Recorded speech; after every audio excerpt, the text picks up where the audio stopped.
Hi hello friends, எல்லோரும் எப்படி இருக்கீங்க?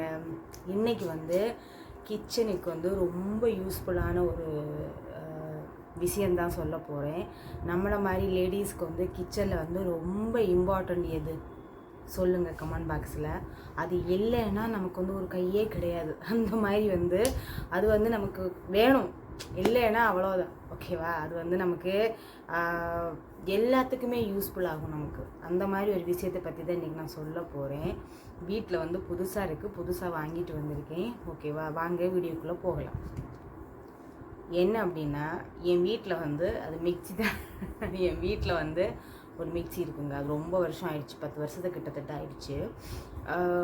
ஒரு மாதமாகவே வந்து அது நம்ம வந்து லோடு சும்மா தேங்காய் அரைக்கலாம், மசாலா அரைக்கலாம், அந்த மாதிரி அரைக்கலாம். நான் வந்து இங்கே வந்து இருக்கிறதுனால வந்து கிரைண்டர் இதில் வந்து மாவு அரைக்க முடியாது. நான் மிக்சியில் தான் வந்து தேவைக்கு தக்கனது வந்து போடுவேன், ஸ்டோர் பண்ணி வைக்க மாட்டேன். அதனால் வந்து என்னாச்சுன்னா மிக்சியில் வந்து போடுவேன். அது லோடே இழுக்க மாட்டேங்குது. சரி, ஒரிக்கா கடையில் கொடுத்து ரிப்பேர் பண்ணாது. ஒரிக்கா நம்ம கடையில் எலக்ட்ரிஷியன் சாமான் வந்து ஒரிக்கா வந்து ரிப்பேருக்கு கடையில் போச்சுன்னா அது அவ்வளோதான். அதுக்கப்புறம் வந்து அதோட லைஃபே முடிஞ்சிச்சுன்னு வச்சுக்கலாம். அது எவ்வளோக்கு நம்ம ரிப்பேர் பண்ணாமல் வைக்க முடியுமோ அந்த அளவுக்கு வைக்கிறது வந்து ரொம்ப வந்து நல்லது. ஓகேவா? அது வந்து அது ரிப்பேருக்கு கொடுத்துட்டோமா, அந்த பட்டன் ப்ராப்ளங்கிறதுனால அவங்க ரிப்பேர் பண்ணி உடனே கொடுத்துட்டாங்க. அதுக்கப்புறம் அதிலேருந்து லோடு வந்து ரொம்ப இழுக்காது. 2 வாட்டிக்கு சுற்றுச்சுன்னா 3ஆவது வாட்டிக்கு ரிங்னு ஒரு சவுண்டு அந்த மாதிரி கேட்டுட்டு இருந்துச்சு. நேற்றுக்கு வந்து எனக்கு இப்போ அரிசி போடுறதுக்கே வந்து கடுப்பாக இருக்கும். நேற்றுக்கு வந்து அரிசி போட்டேங்க. எப்போவுமே எனக்கு வந்து எண்ணெய் பொறுத்தவரை வந்து நான் வந்து கம்மியாக தான் போடுவேன். ஒரு 20-25 மினிட்ஸில் வந்து அரைச்சி எடுத்துப்பேன். எனக்கு அந்த வேலை வந்து அதிகம் கொடுக்காது. நேற்றுக்கு வந்து அரைச்சிட்டு இருக்கே எனக்கு கடுப்பாயிட்டு. எனக்கு பக்கத்தில் வந்து ஒரு பூஜைக்கு வேறு போக வேண்டியதாக இருந்துச்சு. எனக்கு கடுப்புன்னா அவ்வளோ கடுப்பாயிட்டு. சரி, மனசுக்குள்ளே யோசிச்சுட்டே இருந்தேன்னா, பூஜைக்கு போயிட்டு வந்ததும் என் வீட்டில் வந்து என்கிட்ட சொல்லவே இல்லை, என் வீட்டுக்காரர் வந்து மிக்சி வாங்கிட்டு வந்திருக்காங்க. அதுவும் எவ்வளோ க்யூட்டாக இருக்குது தெரியுமாங்க, அவ்வளோ அழகாக இருக்குது. இது வந்து நம்ம லேடிஸ்க்கு வந்து இந்த மாதிரி விஷயம் வாங்கும்போது வந்து அந்த ஃபேஸில் இருக்கிற ரியாக்ஷன் இருக்குது தெரியுமா, அவ்வளோ க்யூட்டாக இருக்கும். எனக்கும் அப்போ தான் ஃபஸ்ட்டு நான் வரும்போது இந்த சோஃபாவில் தான் அது இருந்துச்சு.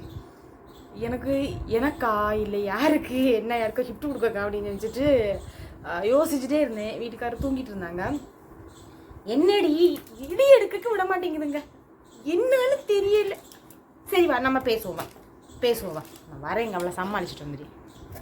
நான் பேசக்கூடாதாங்க யார்கிட்டையும். நான் யார்கிட்டையும் பேசலை, இங்கே தான் பேசி என்ன பேச விட மாட்டேங்குதுங்க. இதை யாராவது சமாதானப்படுத்துங்களேன். இதை என்னடி என்ன நான் வீடியோ தானே எடுத்துட்டு. சரி நீ பொரியா 5 நிமிஷம் பேசிட்டு வர. பார்த்தீங்களா, ஒரு வீடியோ கூட எடுக்க வர மாட்டேங்குது. இது பிள்ளையா? இது தொல்லை. இது பிள்ளையா? இது நம்ம பெத்த பிள்ளைகள் தானே கேட்கப்பட்ட சேட்டையெல்லாம் பண்ணுவோம். உண்மை தானான்னு சொல்லுங்கள். இது வந்து பண்ணுது. நான் என்னோட ஸ்டேண்ட். சரி, இவ்வளோ நான் சமாதானப்படுத்திட்டு வந்து எக்ஸ்பிளேஷன் கொடுக்குறேன். ஓகே ஃப்ரெண்ட்ஸ், மிக்சியை பார்க்கலாம். அவ்வளோ சமாதானப்படுத்தி உட்கார வச்சுட்டு கேமராவுக்கு பின்னாடி இருக்காங்க மேடம் கேமராவுக்கு பின்னாடியில் இருக்க மாட்டாங்க. சரி, ஓகேவா? நம்மளோட க்யூட்டான மிக்சியை பார்க்கலாம். பாருங்கள் எவ்வளோ க்யூட்டாக இருக்குது. இது யாருக்கு பிடிச்சிருக்கு அப்படிங்கிறது வந்து சொல்லுங்கள். அழகாக இருக்குது பார்த்தீங்களா? எங்கள் லூனா வந்து வெரிஃபிகேஷன் பண்ணியாங்க, இது எப்படி இருக்குது, நல்லா இருக்காடா.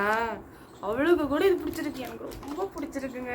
என் ஃபேஸில் அந்த ரியாக்ஷன் தெரியுது இல்லை, எனக்கு ரொம்ப பிடிச்சிருக்கு. நான் வந்து சில டைம் நினைப்பேன் இந்த மாதிரி க்யூட்டாக வாங்கணும் அப்படின்னு. ஆனால் எனக்கு வந்து வாய்ச்சதில் இந்த வெள்ளை கலரு இந்த மாதிரி தான் வந்து வாய்க்கும். ரொம்ப அழகாக இருக்குது, எனக்கு ரொம்ப பிடிச்சி போச்சு. இதோட ஜார் வந்து 2 தான் இருக்குது, அதையும் வந்து காமிக்கிறேன். இதை இப்போ நம்ம உள்ளே வச்சுக்கலாம் பத்திரமா. இதை யூஸ் பண்ணுறதுக்கே எனக்கு மனசு வரல. இதோட ஜார் வந்து ரொம்ப நல்லா இருக்குங்க. இது வந்து ஒன்று சும்மா நார்மலாக நம்ம மசாலா அரைக்கக்குள்ளது இருப்பா மசாலா அரைக்கக்குள்ளது. அப்புறம் வந்து இதோட மூடி க்யூட்டாக இருக்குல்ல, எனக்கு ரொம்ப பிடிச்சி போச்சுங்க. எனக்கு வந்து இதை யூஸ் பண்ணக்கு மனசே இல்லை. பாருங்க, இது வந்து 1. அப்புறமா வந்து பெருசு. இதில் வந்து நம்ம மாவெல்லாம் அரைக்கலாம். ஆக்சுவலி இதில் வந்து 2 மூடி கொடுத்துருக்காங்க. 2 மூடி வந்து பாருங்க 2 கொடுத்துருக்காங்க. இதில்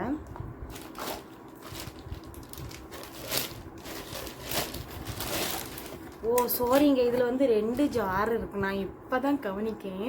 இது உள்ளாடி இருந்துச்சா, இது இப்படி வச்சு நான் வந்து ஒன்று தான் இருக்குன்னு நினச்சேன். ஓகே, அப்போ நமக்கு ரொம்ப யூஸ்ஃபுல். இதில் வந்து ஒன்றில் வந்து ஜூஸ் போடலாம், இதில் வந்து ஜூஸ் போடலாம் அப்படின்னு போட்டிருக்காங்க. ஒன்றில் வந்து நான் மாதிரி அடிப்பேன். நீங்கள் வந்து செக் பண்ணி முடிக்கணும்னா நீங்கள் போங்க. ஓகேவா? இது அழகாக இருக்குல்ல? இதோட மூடி வந்து ரொம்ப நல்லா இருக்குது. இதோட மூடி இதுதான். இதோட மூடி. இது வந்து இதோட மூடி எப்படி இருக்குது அப்படிங்கிறத வந்து என்னோட க்யூட்டான மிக்ஸி எப்படி இருக்குங்கிறத வந்து சொல்லுங்கள். உங்களுக்கு இந்த மாதிரி வந்து ஏதாவது எலக்ட்ரிஷியன் பொருள் வாங்கும்போது வந்து உங்களுக்கு எந்த மாதிரி வந்து ஃபீல் இருக்கும் அப்படிங்கிறத வந்து மறக்காமல் கமெண்ட் பாக்ஸில் வந்து சொல்லுங்கள் ஃப்ரெண்ட்ஸ். எனக்கு சப்போர்ட் பண்ணுங்கள், லைக் பண்ணுங்கள், ஷேர் பண்ணுங்கள், சப்ஸ்கிரைப் பண்ணுங்கள். நீங்கள் சப்ஸ்கிரைப் பண்ணால் நான் போடைய வீடியோ வந்து உங்களுக்கு நோட்டிஃபிகேஷனாக வரும். ஓகே ஃப்ரெண்ட்ஸ், பாய். இன்னொரு வீடியோவில் பார்க்கலாம்.